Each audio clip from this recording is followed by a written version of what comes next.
avons chanté que personne ne comme lui. Et enfin, nous avons dit qu'il est notre ami, notre seul ami. Nous ne pouvons le comparer de personne. C'est cet ami que nous voulons encore chanter. Je vais chanter avec toi, cet ami. L'ami qui nous comprend, l'ami qui nous connaît, l'ami qui nous aime. L'ami qui prend soin de nous, celui qui nous protège, celui qui nous garde et nous console, celui qui veille sur nous, notre ami fidèle. Alléluia.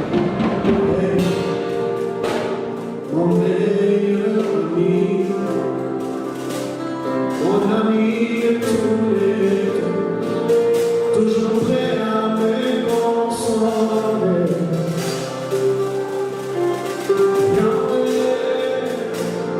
Mon meilleur ami de tous les temps, toujours prêt à me consoler.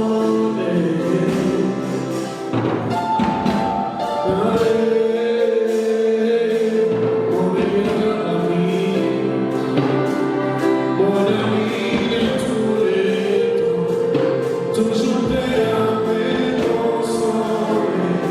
Chante avec moi. Mon meilleur ami, mon ami de tous les temps. Mon ami de tous les temps. Toujours prêt à me consoler. Personne ne n'est comparable à lui. Mon meilleur ami. Mon ami de tous les temps. Toujours prêt à me consoler.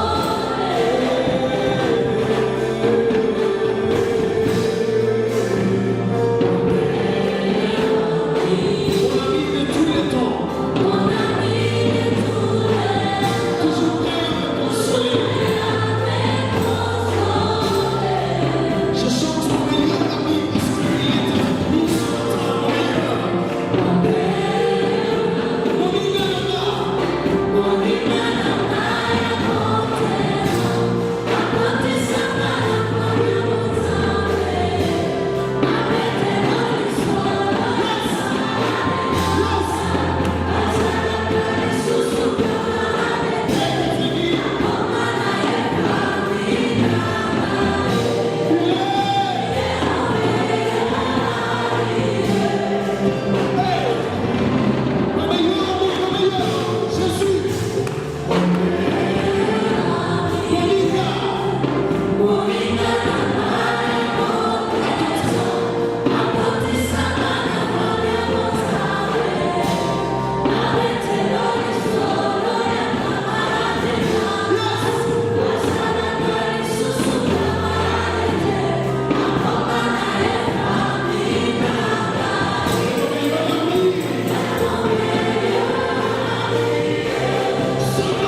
katika uaminifu wako, ta fidélité, ili jina lako litukuzwe. pour que ton nom soit élevé.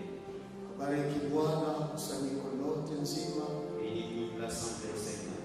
tunaposikia neno lako, Lorsque nous écoutons ta parole, maana tunaomba katika jina la Bwana wetu Yesu Kristo. ainsi nous prions au nom de notre Seigneur Jésus-Christ. Amen. Amen.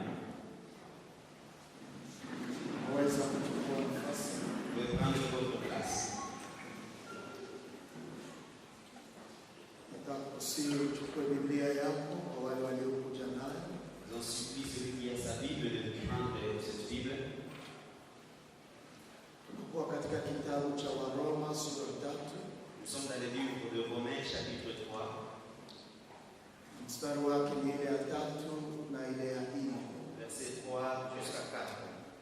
Waroma sura yake 3 Romains chapitre 3, mstari wake wa 3 na ile ya 4. verset 3 jusqu'à 4. Takuwa na usomi. Nous allons lire. Ni nini basi Et quoi? kama wengine hawakuamini? Si quelques-uns n'ont pas cru, Kutokuamini kwao les incrédulité, utafanyiza uaminifu wa Mungu kuwa bure? leur incrédulité anéantira-t-elle la fidélité de Dieu? Hapana, hata kidogo. Loin de là.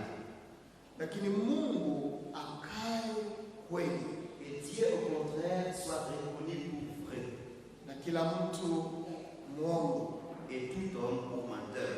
kama ilivyoandikwa, umehesabiwa kuwa na haki katika maneno yako, C'est ce qu'il est écrit, afin que tu sois trouvé juste dans tes paroles, na ushinde wakati unapohukumiwa. et que tu triomphes lorsqu'on te juge. Chanirudilia usomi hii ndogo lakini yenye nguvu za ajabu pia. Je répète cette lecture qui est de grande puissance. Waroma sura 3 mstari wake ni ile ya 3 na ile ya 4. Romains chapitre 3, verset 3 jusqu'à 4. Ni nini basi Et quoi? kama wengine hawakuamini? Si quelques-uns n'ont pas cru, Kutokuamini kwao kutakufanyiza uaminifu wa Mungu kuwa bure? leur incrédulité anéantira-t-elle la fidélité de Dieu? Hapana, Loin de là. hata kidogo. Loin de là. Lakini Mungu akae kweli na kila mtu mwongo, Et que Dieu, au contraire, soit reconnu pour vrai et tout homme pour menteur. kama ilivyoandikwa, uhesabiwe kuwa na haki katika maneno yako, C'est là qu'il est écrit, afin que tu sois trouvé juste dans tes paroles, na ushinde wakati unapohukumiwa. Amen. et que tu triomphes lorsqu'on te juge. Amen. Pendwa, asubuhi hii tunataka kuzungumza juu ya uaminifu wa Mungu, Bien-aimés, ce matin, nous allons parler sur la fidélité de Dieu. na hii ni somo nzuri ambayo inaweza kutusaidia kuendelea katika imani yetu. C'est un bon enseignement qui va nous aider de progresser dans notre foi. Yale ambayo yanaweza kuacha tunamfuata Mungu ni juu ya uaminifu wake, Ce qui nous pousse à suivre Dieu, c'est à cause de sa fidélité.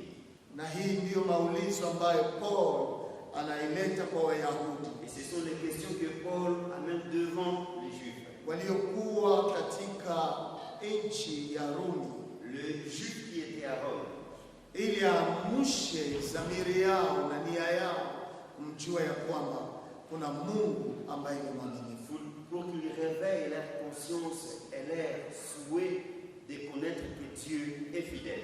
Ninajua ya kwamba neno uaminifu ni kitu ambao yanatufunga katika uhusiano hata ndani ya jamaa zetu. Je sais très bien ce mot, la fidélité, ça nous ramène encore d'être unis dans nos familles. Na katika uaminifu muna maagano ambao unayatoa kwa mwenzako, na alafu lazima uaminifu yatimilize yale tendo. Et dans la fidélité, il y a des alliances que tu donnes à votre prochain. Il y a des engagements. Il y a des engagements que tu donnes, tu fais avec quelqu'un pour que cette fidélité soit prouvée. Na kama hakuna maagano ambayo unayafanya, S'il n'y a pas les engagements qui sont faits, hakuna namna mnaweza kujaribu kuchunguza uaminifu.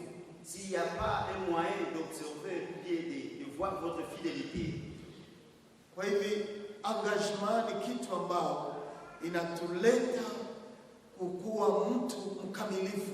L'engagement nous amène à être une personne faite. Maana mtu akitembea bila maagano yoyote, Si quelqu'un marche sans les engagements, hakuna kitu ambao unaweza kumhukumu nayo ama kumshutumu nayo. tu ne peux rien lui condamner. Na maagano yanatupa nguvu Et les engagements nous donnent la force ya kujua wewe uko mtu mkamilifu. de savoir que tu es réellement l'homme parfait. Kiangalia safari ya Musa wakati anapofika kwa muda wake wa mwisho, Si tu vois le voyage de Moïse lorsqu'il arrive à sa fin, katika uzee wake, dans sa vieillesse, Biblia inajaribu kuonesha wimbo ambao aliweza kuyaimba. la Bible essaie de nous montrer les cantiques qu'il a exposés. Ndani ya Kumbukumbu la Torati 32 na mstari wake ni ile ya 3 na ile ya 4. Dans Deutéronome chapitre 32 verset 3 jusqu'à 4. Katika wimbo huu utaenda kuona Musa aliona Mungu kuwa mwaminifu. Dans ces cantiques, vous allez voir que Moïse a vu la fidélité de Dieu. Na juu ya hii akainua tena nguvu za Mungu na heshima za Mungu ndani ya uaminifu wake. Et à cause de cela, il a élevé la puissance de Dieu dans sa fidélité. Kumbukumbu la Torati 32 Deutéronome chapitre 32, mstari wake ni ile ya 3 na ile ya 4. le verset 3 jusqu'à 4. Maana nitatangaza jina la Bwana, Car je proclamerai le nom de l'Éternel. muhesabie Mungu wetu ukubwa, Rendez gloire à notre Dieu. mwamba, Il est le rocher. kazi yake ni kamilifu, Ses œuvres sont parfaites, maana njia zake zote ni hukumu. car tous ses voies sont justes. Mungu mwaminifu, C'est un Dieu fidèle asiye na uovu, et sans iniquité. yeye ndiye mwenye haki na adili. Il est juste et droit. Musa aligundua yale ambayo Mungu yuko, Moïse a découvert ce qu'est Dieu. aliona ni Mungu mkubwa, Il a vu que c'est un Dieu grand. na juu ya hii akasema nitatangaza jina la Bwana wangu. Et à cause de cela, il a dit, je proclamerai le nom de l'Éternel. Akitangaza jina la Bwana huu, Lorsqu'il proclame le nom de ce Seigneur, kwanza premièrement, yeye ni mwamba.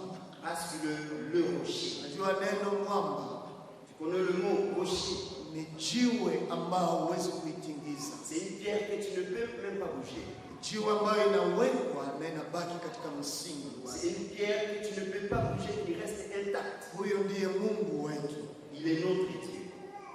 Na Biblia inasema kazi zake ni kamilifu. Et la Bible nous dit, ses œuvres sont parfaites. Unataka kusema nini? Qu'est-ce que cela veut dire? Juu yeye ni mwamba, Parce qu'il est le rocher. chochote anachokifanya anabaki katika uaminifu wake. Tout ce qu'il fait, il est fait dans sa fidélité. Hawezi kubebewa huko na huko, Tu ne peux pas lui amener d'ici et là. anabaki kwa nafasi yake. Il reste intact dans sa position. Na Musa anaongeza neno lingine, Moïse ajoute encore une autre maana jina zake zote ni hukumu.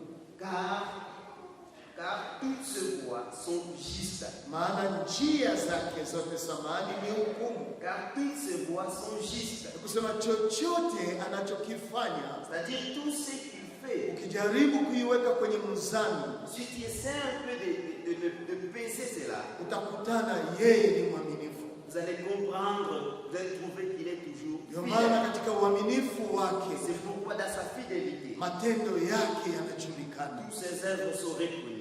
Huyu ni Mungu wetu Il est notre Dieu. ambaye Paul atasema Et Paul a dit, Mungu ni mwaminifu. Dieu est fidèle. Biblia inaonyesha kwamba katika njia zake zote yeye anakuwa mkamilifu ndani yake. La Bible nous montre que dans toutes ses voies, il est toujours droit. Mungu mwaminifu asiye na uovu. Un Dieu juste, sans iniquité. Neno inikite, uovu, ni kutaka kusema ndani mwake hamuna hila.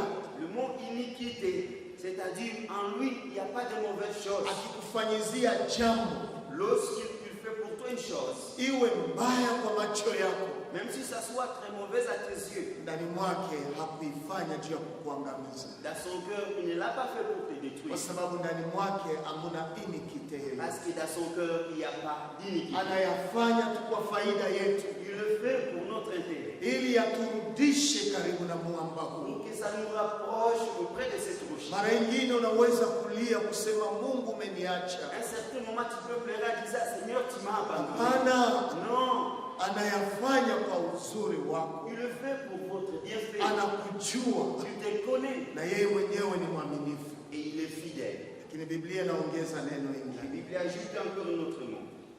yeye ndiye mwenye haki na adili. Haleluya! Il est juste et droit. Yeye ni mwenye haki Il est juste. na adili. Il est droit. Wanaposema juu ya hizo maneno ambayo nimetoka kuzitaja pale, Lorsqu'on parle de tous ces mots dont nous venons de dire ici, ya kwamba yeye ni fidèle, donc il est fidèle, sans iniquité, sans iniquité, il est juste il est juste, et droit, droit, nikutaka kusema Mungu ni mwaminifu. Haleluya! c'est-à-dire Dieu est fidèle. Akinipeleka huku, Lorsqu'il me ramène ici, justice yake itaendelea kunikutana huku. sa justice va toujours me raconter là-bas. Akinirudisha huku, Lorsqu'il me ramène de là, hakuna moyo wa iniquite na msukuma kunirudisha huku, il n'y a pas un cœur d'iniquité qui lui pousse à me ramener. lakini ndani ya droitire yake, Mais c'est dans sa droiture, kwa sababu uko droit. parce qu'il est toujours droit. Na juu ya hii À cause de cela, fidelite ni attachement la fidélité, c'est un attachement, kwa madevoir yako. un attachement à nos devoirs. Kwa hivyo Mungu akifanya kitu ni kwa sababu amejifunga katika maagizo yake ya kutimiza. Et si Dieu fait quelque chose, c'est parce qu'il est lié à ses engagements d'accomplir. Wangapi wanaamini Mungu anaweza kupiga mtu? Combien on crie que Dieu peut frapper quelqu'un? Amen. Lakini akupige juu unastahili kupigwa na kufanya kosa. Il ne te frappe pas parce que tu mérites d'être frappé parce que tu n'as pas fait une erreur. Anakupiga juu ya upendo wake akurudishe karibu Il na te yeye. frappe, mais c'est à cause de son amour pour qu'il te ramène encore près de Na toi. katika mapigo hii tunaona uaminifu wa Mungu. Et dans toutes ces choses, nous voyons la fidélité de Dieu. Kwa hivyo Mungu angefungua macho yetu Donc que Dieu ouvre nos yeux, kuona uaminifu wa Mungu que nous puissions voir la kwa yale fidélité ambayo tunayoyapitia. de tout ce que nous traversons. Tusivunjike moyo Ne soyez pas brisés juu umepitia bonde la kivuli cha mauti. parce que tu as traversé la vallée de l'ombre de la mort. Hapana, Non, ni uaminifu wa Mungu unaofanya la kazi fidélité de Dieu qui fait son œuvre. na anayafanya bila uovu ndani mwake. Il le fait sans aucune iniquité. Basi turudie katika Waroma yetu. Rentrons encore à Romains. Waroma sura 3 mstari wake ile ya 3. Romains chapitre 3, le verset 3 jusqu'à 4. Sikia gizi gani huyu Paulo anasema. Écoute comment est-ce que Paul vient de dire. Waroma 3:3. Oui, Romains chapitre 3, verset 3 jusqu'à 4. Ni nini basi Et quoi? kama wengine hawakuamini? Si quelques-uns n'ont pas cru, Kutokuamini kwao kutafanyiza uaminifu wa Mungu kuwa bure? leur incrédulité anéantira-t-elle la fidélité de Dieu?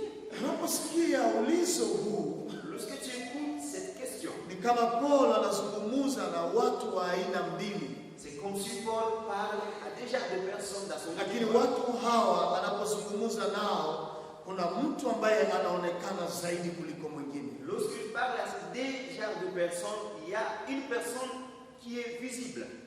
Anasema kama wengine hawakuamini. Il dit, si quelques-uns n'ont pas cru, Maana yake ni kusema kuna wengine waliamini, c'est-à-dire qu'il y a des gens qui ont cru. na kuamini waliamini ahadi za Mungu, Ils ont cru quoi? Ils ont cru des promesses de Dieu. waliamini neno la Mungu. Ils ont cru à la parole de Dieu. Lakini kuna wengine katikati yao hawakuamini. mais il y a certains qui n'ont pas cru. Ndio nasikia nasema kutokuamini kwao kutafanyiza uaminifu wa Mungu kuwa bure. C'est pourquoi il dit leur incrédulité anéantira-t-elle la fidélité de Dieu? Na wanaposema juu ya kutokuamini kwao, Et lorsqu'on dit leur incrédulité, kwa français unaweza pata limoya jibu en ndani ya tradition hii. français tu peux trouver la réponse dans cette Maana wanatumia neno incrédulité. parce qu'on utilise le mot incrédulité. Lakini kuna tradition Thompson au inasema juu ya infidélité. Il y a la tradition Thompson qui le prononce comme infidélité. Leur infidélité. Leur infidélité. Na wakati napozungumza juu ya hiyo, Lorsqu'il parle sur cela, ni kusema wote wawili walisikia neno. c'est-à-dire ces deux personnages ont écouté la parole. Mmoja aliamini La première personne, lui, l'a cru na wengine hawakuamini. et l'autre n'a pas cru. Na kwa nini hakuamini? Pourquoi ils n'ont pas cru? Kwa sababu alifanya moyo wake kuwa mgumu. C'est parce qu'il a endurci son cœur. Na moyo huu umefanyika kuwa mgumu kwa uaminifu wa Mungu. Et l'endurcissement de son cœur se fait pour la fidélité de Dieu. Ndio anasema, je, incredulité yao inaweza kufanyisha uaminifu wa Mungu kuwa bure? C'est pourquoi il dit, est-ce que leur incrédulité anéantira-t-elle la fidélité de Dieu? Jibu kwa verset 4 anasema hapana. La réponse au verset 4 nous dit, loin de là. Kusema Mungu atabakia tu mwaminifu. Et Dieu restera toujours fidèle. Na atabakia katika attachement ya fidelite yake na mwanadamu. Il restera toujours dans ses engagements avec l'homme. Na juu ya hii ndio unasikia Biblia inasema yeye atabaki mwaminifu. C'est pourquoi la Bible nous dit, lui, il demeurera toujours fidèle. Verset 4 nasema hapana hata kidogo. Verset 4 nous dit, loin de là. Lakini Mungu akae kweli. Que Dieu soit reconnu pour vrai. Na kila mtu mwongo. Et tout donc pour menteur. Kama ilivyoandikwa, C'est ce qu'il est écrit. Uhesabiwe kuwa na haki katika maneno yako. Afin que tu sois trouvé juste dans tes paroles. Na ushinde wakati unapohukumiwa. Et que tu triomphes lorsqu'on te juge. Wakati watu wanaweza kuhukumu Mungu, Lorsque les gens veulent juger Dieu. ya kwamba Mungu si mwaminifu, Dieu n'est pas fidèle. Mungu ametuacha, Dieu nous a abandonnés. Mungu hatujui, Dieu ne nous connaît pas. Mungu hanijali. Dieu ne se soucie pas de moi. Hii unaweza kuhukumu Mungu. Oui, tu peux juger Dieu. Lakini Biblia inasema yeye atabaki Mungu wa kweli. Mais la Bible nous dit qu'il restera le vrai Dieu. Ukweli huu ni juu ya mbatano na uaminifu wake. Cette vérité, c'est parce qu'il est lié à sa fidélité. Ndio maana kutokuamini kwangu C'est pourquoi mon incrédulité haitaacha Mungu asikuwe mwaminifu. ne peut pas faire à ce que Dieu soit infidèle. Mungu ni mwaminifu. Dieu est fidèle. Alléluia. Na juu ya uaminifu wake Et à cause de sa fidélité, ndio maana natupa neno hii asubuhi ya c'est leo, pourquoi nous donne cette parole ce matin. ili mashaka yako Pour que nos doutes yasiwe tena, ne soient plus, lakini ujengwe juu ya uaminifu wa mais Mungu, que nous soyons bâtis sur la fidélité. ili ujue ya kwamba Pour que tu connais anayoyafanya tout ce qu'il fait, anayafanya il le fait katika uaminifu dans sa fidélité, bila inikite ndani mwake, sans aucune iniquité. anayafanya ndani ya justice yake, Il le fait dans sa justice. na yeye ni mwaminifu, ni mkamilifu ndani yake, Il est fidèle et juste. iko droit ndani ya maneno yake. Il est droit dans ses paroles. Wapendwa, Bien-aimé, ukisoma Biblia quand tu lis la Bible, unaweza kuwaza Biblia namna gani imeandikwa, unaona uaminifu wa Mungu. quand tu lis la Bible, tu vas voir la fidélité de Dieu, même dans son écriture. Kwa mfano ndani ya Mwanzo sura 15 Par exemple, en Genèse, chapitre 15. Mwanzo 15 Genèse, chapitre 15. na mstari wake ni ile ya 13 na 14. Genèse, chapitre 15, le verset 13 mpaka ile ya jusqu'à 14. 14. Akamwambia Abrahamu, jua kabisa ya kwamba uzao wako utakuwa mgeni wa nchi isiyo yake, na watawatumikia watu wale, nao watawatesa miaka 400. Et l'Éternel dit à Abraham, sache que tes descendants seront étrangers dans un pays qui ne sera point à eux. Ils seront asservis, on les opprimera pendant 400 ans. Na vile vile nitahukumu taifa watakao watumikia. Mais je jugerai la nation à laquelle ils seront asservis. Na nyuma watatoka na mali nyingi. Et ils sortiront ensuite avec de grandes richesses. Hii ni maneno ambayo yanakuya hata Abrahamu yazala. Ce sont des paroles qui viennent avec Abraham et Isaac. Ni maneno ambayo yanakuya hata Israeli hayajulikana kutakuwa taifa Israeli. Ce sont des paroles qui sont prononcées avant même qu'on connaisse qu'il y aura un peuple qu'on appelle Israël. Tunajua taifa Israeli imekuja baada ya Yakobo kuzaa watoto wake. Nous voyons le peuple d'Israël vient après Isaac kuzaa watoto yake. Après que Isaac a donné naissance à ses enfants. Na Yakobo ndani mwake ndimo jina ya Israeli litokea. Et c'est dans Jacob qui est la source d'Israël. Na alafu naye atazaa wa Yusufu na Yusufu ataenda Misri.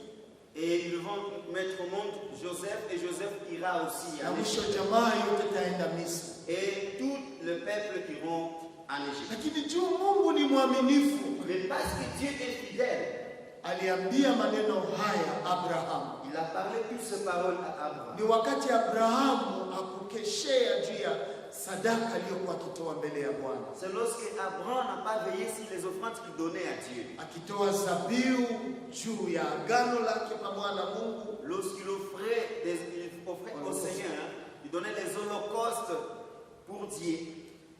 Ili ajenge agano lake pamoja na Mungu. Pour bâtir son alliance avec Dieu. Biblia inasema ya kwamba La parole de Dieu nous dit, usingizi ilianza kupiga Abrahamu il commença à somnoler. na ndege za anga zikashukia kwenye hiyo madhabahu. Et les oiseaux du ciel ont descendu sur cette île. Zikachafua sadaka hiyo. Ils ont souillé cette Ndipo holocauste. Mungu aliweza kusema Et Dieu a dit, juu ya hii à cause de cela, uzao wako utakwenda nchi ya ugeni tes descendants seront étrangers, na watatumikia wale watu. ils seront asservis. Na Biblia inaongeza nasema ya kwamba na watawatesa kwa miaka 400. Et on les opprimera pendant 400 ans. Lakini pamoja na hii katika haki ya Mungu, Mais à cause de cela, dans la fidélité de Dieu, ndani ya justice ya Mungu, dans la justice de Dieu, Biblia inasema ya kwamba la Bible nous dit, nyuma watatoka na mali nyingi. après ils sortiront avec de grandes richesses. Itawezekana namna gani? Comment cela est possible?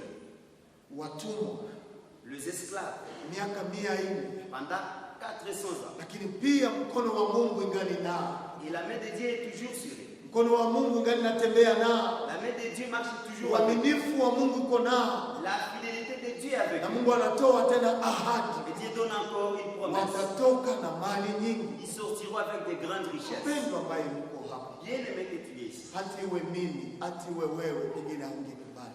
Mais même si c'est toi ou moi, peut-être tu ne peux pas comprendre cela. Kwa ile miaka 400 Dans ces 400 ans, waliomba, ils ont prié. waliita Mungu. Ils ont appelé Dieu. Wenye walijua habari za Mungu waliita. Les gens qui ont connu Dieu, ils ont appelé Dieu. Lakini Mungu sikusema akuwajibu kwa sababu hakuwapenda. Ce n'est pas à dire que Dieu n'a pas répondu parce qu'ils ne les ont pas aimés. Lakini alikuwa pamoja nao. Il était toujours avec eux. Alingoja uaminifu ya maneno yake yatimie. Il attendait la fidélité de sa parole soit Kwa accomplie. sababu yeye mwenyewe ni mwaminifu kwa Parce yeye. qu'il est lui-même fidèle à Na lui-même. ni mwaminifu kwa neno lake. Il est fidèle même à sa parole. Ndio naona wakati muda ulipotimia ndani ya Kutoka sura 3 Et quand vous voyez, le temps fut accompli en Exode 3, kwa verse ile ya 9 na ile ya 10, en Exode 3, verset 9 jusqu'à 10, Biblia inasema hivi: la Bible nous dit, na sasa tazama, voici, kilio cha wana wa Israeli kimefika kwangu,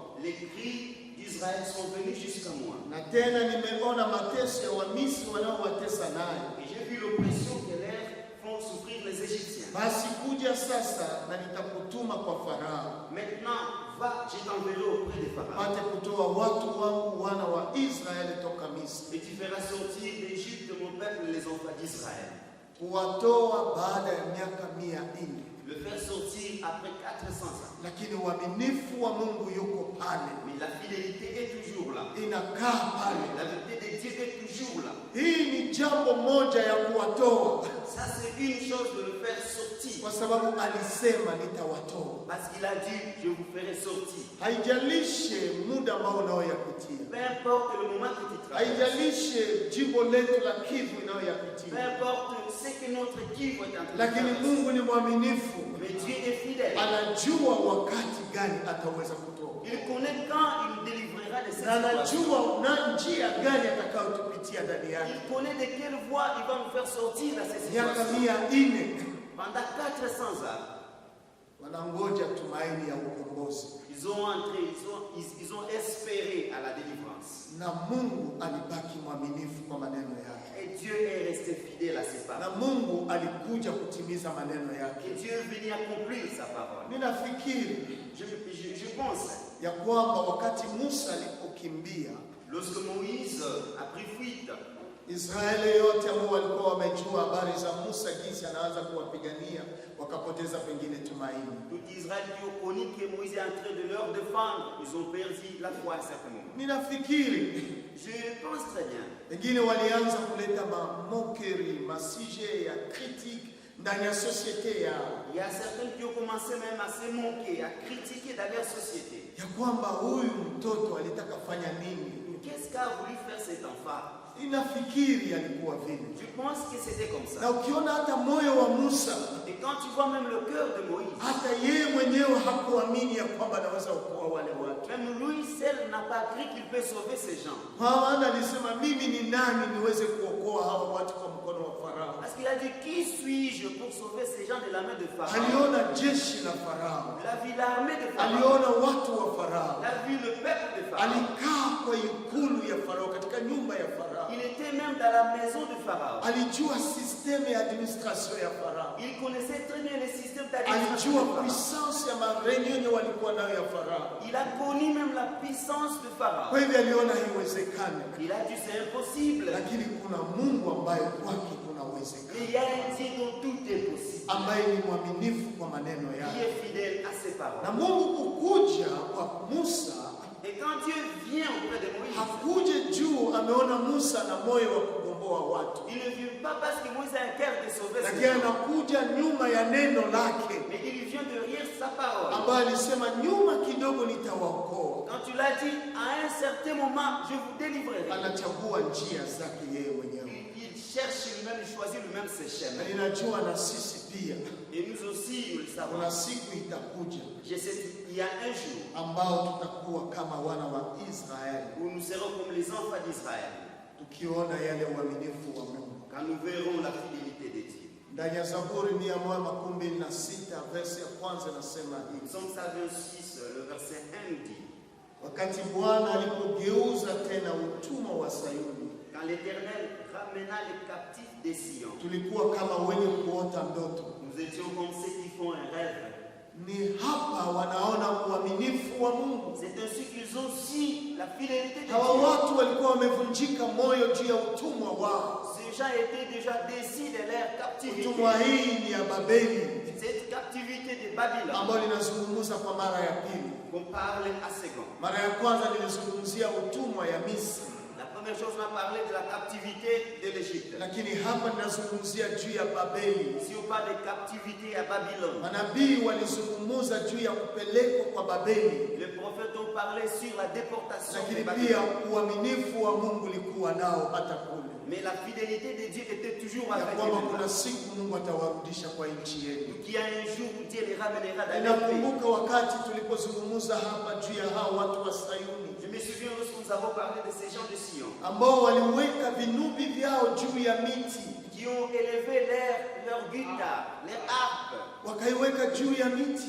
Ils ont mis leur harpe. Alipogeuza tena utumwa wa Sayuni, Quand l'Éternel ramena les captifs de Sion, tulikuwa kama wenye kuota kwa ndoto. nous étions comme ceux qui font un rêve. Ni Mungu ndiye anafanya hiyo kazi. C'est Dieu qui fait son Ni œuvre. Mungu ndiye anatimilisha anakamilisha uaminifu c'est wake. Dieu qui accomplit sa fidélité. Utakuwa siku ambayo ndani ya maisha yako utawaza kama uko na lote. Il y a un jour dans ta vie, tu penseras que tu es en train de rêver. Uliomba siku nyingi, Tu as prié longtemps. ulilia mbele ya Mungu, Tu as pleuré devant Dieu. haukuona matokeo kwa haraka, Tu n'as pas vu l'accomplissement de lakini Dieu. nakuhakikishia Mais je te dis, wakati Bwana ataanza kufanya kazi yake je te confirme, lorsque Dieu fera son katika travail, uaminifu wake, dans sa fidélité, utakuwa kama mwenye kuota ndoto. tu penseras que tu es en train de rêver. Hautaamini jinsi Mungu kunafanya vitu. Tu n'allais pas croire que c'est Dieu qui fait ça.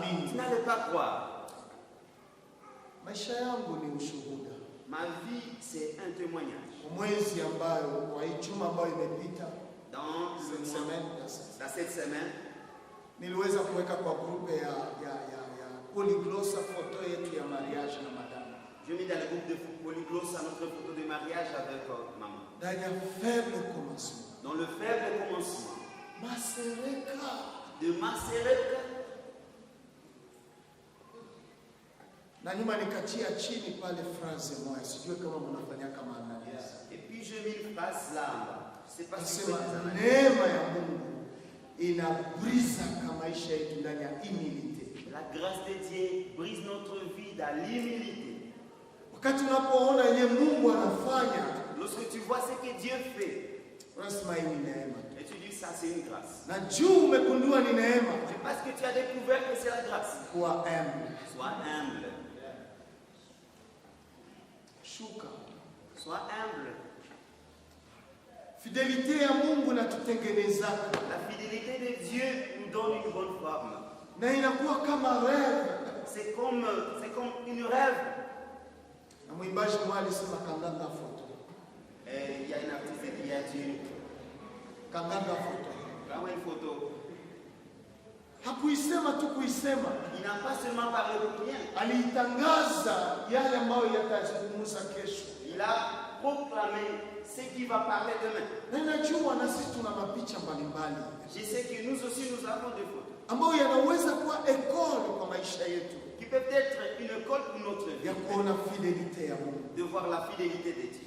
Wakati uko ndani ya hiyo bonde, Quand tu es dans la vallée, unawaza Mungu hayupo, tu penses que Dieu n'existe lakini pas. Mungu iko, Mais Dieu est anakutengeneza, Il est en train de anajua wakati gani atakutoa. Il Haleluya! sait quand est-ce qu'il va encore te ramener. Na mwisho nasema ilikuwa kama ndoto tu. Et à la fin, tu diras, c'est Mais fini. realite niko deja Yerusalemu. Haleluya! La réalité, je suis déjà à Jérusalem. Haleluya! Alléluia. Mungu ni mwaminifu. Dieu est fidèle. Haijalishi 400 ans ambayo itadumu, Peu importe les 400 ans qui ont dit, haijalishi periodi ya souffrance yenye unapitia ndani peu yako. importe la grande période de souffrance que tu Pengine traverses, atakukumbuka kupitia watoto wako. peut-être il va se rappeler de toi à travers tes Wewe enfants. bakia mwaminifu kwa Mungu Toi, wetu, reste fidèle à nous. maana itafika wakati Car il y a un Mungu moment atatoa mtoto mwana ndani ya tumbo où il yako, va lever un enfant dans ta na descendance. ndani ya hiyo utoaji wa mtoto Et dans la descendance, pengine tawaza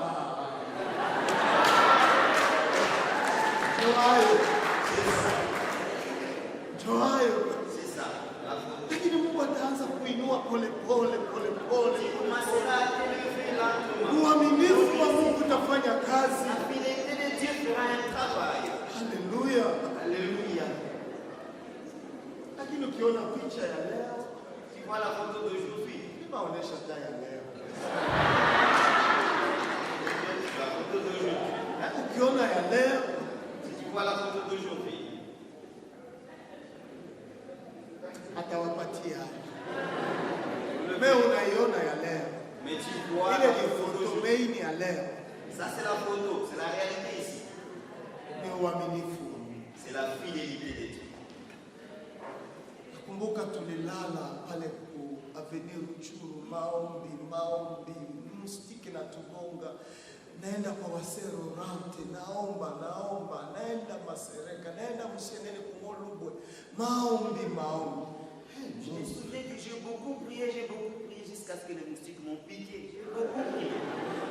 Na kuna wakati ingine unapoangalia unasema kwa huo ni Mungu, À un certain moment, je vois, je dis, celui-ci c'est Dieu. huo ni Mungu. C'est Dieu vraiment. Kwa hiyo tubakie katika fidelite ya Mungu. Demeurons dans la fidélité de Dieu. circonstance yoyote ambayo unapitia ndani yake, toutes les circonstances que tu traverses aujourd'hui, yasikutoe kwa Mungu wetu. que ça ne te fait pas sortir près de ton Dieu.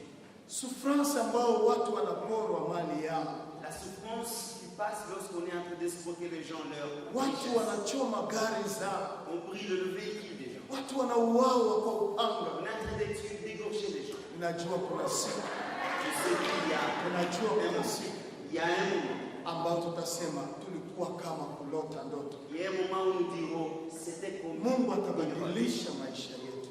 Dieu va changer Mungu notre vie. atatupa ingine gloire, Dieu va nous donner notre atajibu gloire. maombi yetu Il va répondre à notre kwa prière sababu yeye ni mwaminifu. parce qu'il est fidèle.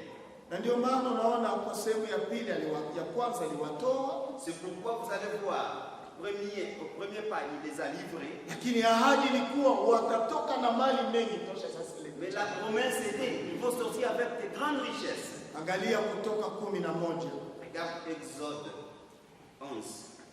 Kutoka 11 Exode 11. na mstari wake wa kwanza na ile ya tatu. Exode chapitre 11, le verset 1er jusqu'à.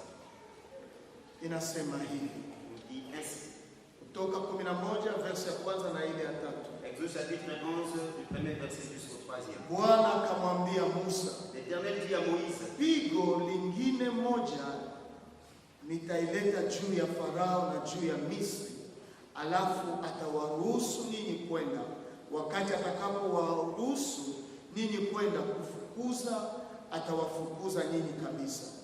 et l'Éternel dit à Moïse, je ferai venir encore une plaie sur Pharaon et sur l'Égypte. Après cela, il vous laissera partir d'ici.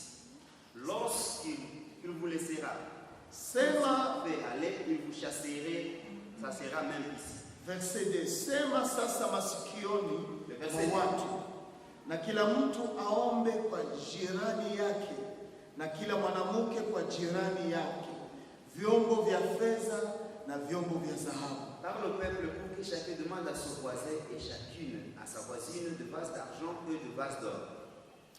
Bwana akawapa watu upendeleo kwa macho ya Wamisri. L'Éternel lui trouvait grâce au peuple aux yeux des Égyptiens. Tena mtu yule Musa alikuwa mkubwa sana katika nchi ya Misri, Moïse lui-même était très considéré dans le pays d'Égypte, kwa macho ya watumishi wa Farao aux yeux des serviteurs de na Pharaon kwa macho ya watu et halali. aux yeux du peuple. Amen. Ni Mungu ndiye anafanya kazi katika uaminifu wake. C'est Dieu qui fait son œuvre dans sa fidélité. Mungu huyu ambaye anakiambia Musa, Le Dieu qui veut dire à Moïse, mtaondoka kutoka kule. vous sortirez de l'Égypte. Lakini ndani ya Mwanzo alisema na wale watoto wako watatoka na mali nyingi. Et là, en Genèse, il a dit, même tes enfants sortiront avec la Hakuna richesse. mtu angeliamini ya kwamba yanawezekana. Personne ne pourra croire que c'est Na possible. verse D ya Kutoka inatuonesha jinsi gani mambo yaliwezekana. Le verset D de Exode nous montre comment cela était possible. Ndiye anasema Mungu akawaambia, muambie wale wako wawape vyombo vya fedha na vyombo vya dhahabu. La Bible nous dit, Dieu dit, parle au peuple pour que chacun demande à son voisin et à chacune, à sa voisine, de vases d'or et de vases d'argent. Na Bwana akawapa upendeleo. Haleluya! Et Dieu a donné faveur à ces gens-là. Hiyo faveur Cette faveur, ni uaminifu wa Mungu, c'est la fidélité de Dieu. ni uaminifu wa Mungu C'est la fidélité de Dieu. ambaye anafanya kwa walio wake Il fait pour ses enfants. na anaifanya kwa wakati Il wake. le fait à son temps. Kwa hivyo unaweza kuona jinsi gani unapitia, Tu peux voir la manière dont tu es en train de vivre. lakini jua faveur ya Mungu hayaisha bado mbinguni, Sache bien que les faveurs de Dieu ne sont pas finies. na faveur haina bei. Les faveurs n'ont pas de prix. Ni juste bei yake ni fidelite ya Mungu. Le prix Haleluya! de cette faveur, c'est juste la fidélité de Dieu. Ambaye anaifanya kwa walio Il wake, le fait pour ses enfants. anaifanya kwa neno Il lake, le fait pour sa maana parole. neno lake alisema Parce que dans sa parole, na là, dit, anaitimiza kwa wakati wake. il accomplit à son temps. Mungu anajua kufanya yale vitu. Dieu connaît faire Kwa hivyo plus. macho yako yasiende nje, Que tes yeux ne soient pas bakia dehors. katika uaminifu wa Mungu, Reste dans la fidélité na de Dieu. utaona Mungu katika matendo Et yake. tu verras Dieu dans ses œuvres. Utaona Mungu jinsi gani ni mwaminifu kwa matendo Et yake. tu verras Dieu dans sa fidélité, dans ses actions. Haijalishi ugumu wa Farao, Peu importe l'endurcissement du cœur de Pharaon. hata akiwa na moyo mgumu juu ya Israeli. Même s'il a eu un cœur dur devant Hizo Israël. ni pingamizi ambayo unaweza kutana ndani yake, Et même s'il y a eu des embûches, Sawasawa vile Kutoka 7:14 inavyotuonesha. Quand tu vois Exode 7:14 qui nous dit, Bwana akamwambia Musa, moyo wa Farao ni mzito. l'Éternel dit à Moïse, Pharaon a le cœur endurci. Anakataa kuruhusu watu wangu kwenda zao. Il refuse de laisser aller le peuple. Mais unaenda ona chapitre 11. Mais quand tu vas au chapitre 11, Mwisho walienda tu. ils ont fini par partir. Mwisho walienda Ils tu. ont fini par partir. Haleluya. Alléluia. Tunaweza kutana milima Nous pouvons croiser des montagnes ambayo inakuwa uzito juu ya maisha yetu. qui pèsent sur notre vie. Uaminifu wa Mungu. La fidélité de Dieu. Ndio maana mpendo, Ainsi, bien aimé, kama unarudi kule ndani ya Waroma quand tu rentres en Romains, chapitre 3 ile mali tulipokuwa, les Romains chapitre 3, là où nous étions, utaona jinsi gani Biblia ilisema. tu verras comment est-ce que la Bible est. Verset ile 3. Le verset 3. Ni nini basi kama wengine hawakuamini? Kutokuamini kwao kutakufanyiza uaminifu wa Mungu kuwa bure? Et quoi, si quelques-uns n'ont pas cru, leur incrédulité anéantira-t-elle la fidélité de Dieu? Hata wengine wakatale kuamini, Même si les autres refusent de croire, we baki ndani ya imani, toi reste dans la maana foi. kutokuamini kwao haitafanya Mungu asiamini, Leur incrédulité ne fera pas ce que Dieu ne soit pas cru, haitazima uaminifu wa Mungu. ne passera jamais la fidélité Mungu de Dieu. atabakia mwaminifu kwa maneno Dieu yake. restera fidèle à ses paroles. Paul anasema hapana, Ainsi Paul dit, loin de là, hata kidogo, loin de là, lakini Mungu akae kweli, que Dieu au contraire soit reconnu na pour kila vrai, mtu mwongo, et tout homme pour menteur. wale wote ambao wanaweza kukataa uaminifu wa Mungu Tous ces incrédules watabaki waongo tu, resteront de menteurs, kama ilivyoandikwa, comme il est écrit. uhesabiwe kuwa na haki katika maneno yako. Comme il Haleluya! est écrit, c'est là qu'il est écrit, afin que tu sois trouvé Mungu juste wetu dans ses paroles. atabakia mwenye haki katika maneno Tu yake. resteras juste dans ses paroles. Na inashukuru sana nikienda kumaliza, Je remercie beaucoup le Seigneur wakati naposikia ushuhuda ya kuhani mkubwa lorsque vous voyez le témoignage des grands sacrificateurs katika Matendo ya Mitume sura 7. dans Actes des Apôtres chapitre 7. Unajua Matendo sura 6 ni mwanzo ambao Stefano alianza fanya kazi za ajabu.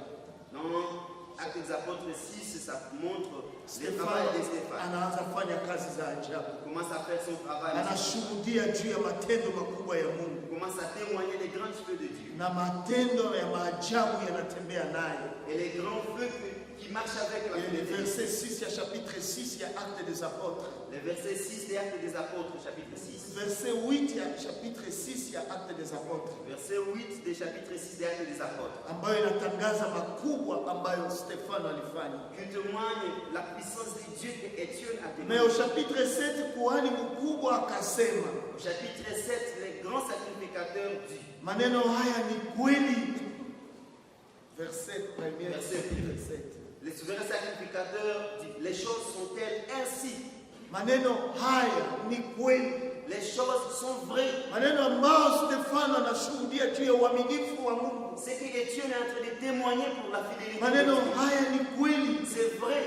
Akasema, wanaume, ndugu zangu na baba zangu, Il dit, hommes, frères et pères, sikilizeni, écoute, Mungu wa utukufu alitokea baba yetu Abrahamu le Dieu de gloire apparut à notre père Abraham alipokuwa katika Mesopotamia, lorsqu'il était en Mésopotamie, naye hajakaa bado katika Arani. avant qu'il s'établit à Chara. Akamwambia, toka katika nchi yako Il lui dit, quitte ton pays na katika ndugu zako, et ta famille, uende hata nchi nitakayokuonesha. et va dans le pays que je te montrerai. Basi alitoka katika nchi ya Wakaldea Il sortit alors du pays de Chaldée akakaa katika Arani, et s'établit à Chara. akatoka kule nyuma ya kufa kwa baba yake. Et là, après la mort de son père, Mungu alimhamisha hata nchi hii pahali anapokaa sasa, Dieu le fit passer dans ce pays que vous habitez maintenant. wala hakumupa urithi ndani yake hata kwa urefu wa mguu wake.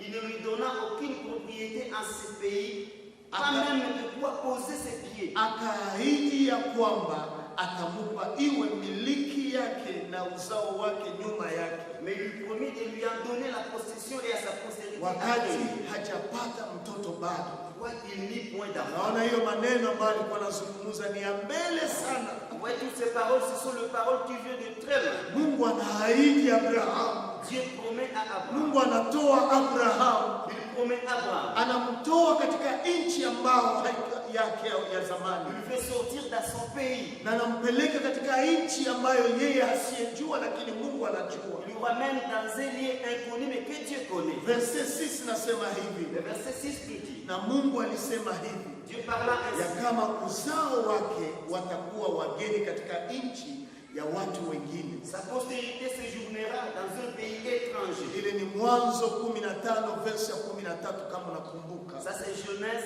15:13, je te rappelle.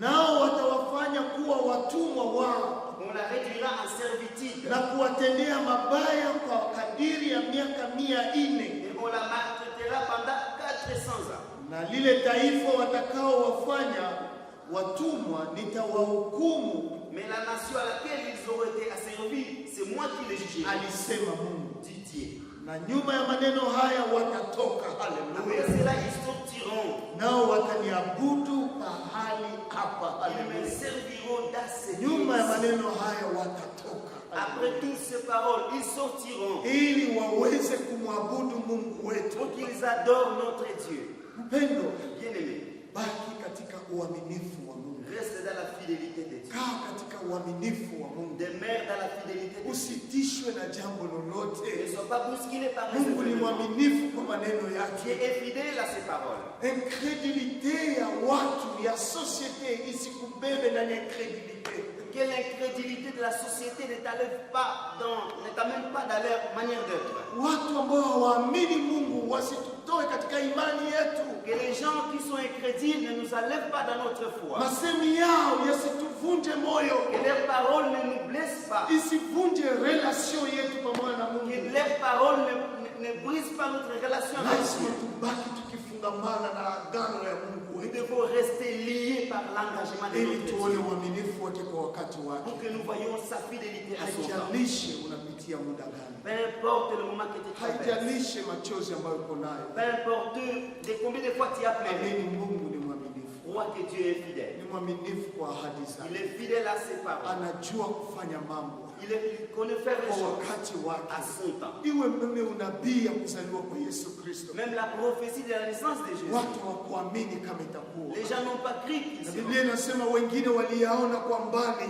La Bible nous dit qu'il y a des gens qui l'ont vu de Wengine loin. walipepea ahadi ile. Les autres l'ont salué de Lakini loin. Waebrania inasema sisi ni warithi wa ahadi Mais l'Hébreu nous dit nous sommes les héritiers de cette ya promesse. ujio wa Yesu Kristo. Cette promesse de la Manabii naissance de ngapi Jésus. waliomba juu ya kuona Yesu Kristo. Plusieurs personnes ont prié pour voir Jésus. Lakini Simeoni alibaki mwaminifu kwa maneno ya Mungu. Mais Siméon est resté fidèle à la parole Wakati de Dieu. ilipotimia, Lorsque l'état fut accompli, aliona il a vu. na akamtukuza Mungu. Il a glorifié le Seigneur. Akamwambia Bwana, Il a dit, sasa Seigneur, macho yangu yameona. mes yeux ont vu. Ninashukuru. Je te glorifie. Kuza sasa jina lako. Glorifie ton nom. Ruhusu sasa mtumishi wako aweze kuona. Accepte que ton Maana serviteur parle. nimevivre fidelite yako. Parce que je vécu ta Hii fidélité. ndio maombi yangu kwako. C'est ça mpendwa. ma prière. pour toi. Ishi uaminifu wa Mungu ndani ya maisha yako. Vis la fidélité de Dieu dans Ili ta vie. utangaze wimbo sawa vile Musa alivyosema juu ya wimbo Pour que tu ya uaminifu wa Mungu. Pour que tu proclames les cantiques que Moïse a prononcés pour la fidélité de Dieu. Yeye iko juste, Il est juste, iko droit, il est droit, iko fidèle, il est fidèle, na yeye hana inikite ndani il mwake. n'a point d'iniquité en lui. Anaifanya kwa uzuri wangu. Il le fait pour notre bien. Acha tuombe. Prions le Seigneur. Ndiyo ambayo Bwana, maombi yetu asubuhi hii, C'est pourquoi notre prière ce matin, wache nasi tutangaze makubwa yako c'est nous proclamer de la paix. kama vile Daudi alivyoyatangaza. David a proclamé. Nilikuwa kijana, J'étais jeune, sasa mimi ni mzee, je suis vieux, sijaona mwenye haki je n'ai jamais vu un juste akiachwa na Mungu soit abandonné par Dieu. wala uzao wake Ou bien sa descendance ukiachwa na Mungu soit abandonné par Dieu. wala watoto wake Et ses enfants wakiachwa na soit Mungu. abandonnés par Dieu. Mungu, tunakuamini Nous te na croyons. juu ya hii Ainsi, ututengeneze, ututengeneze, forme-nous.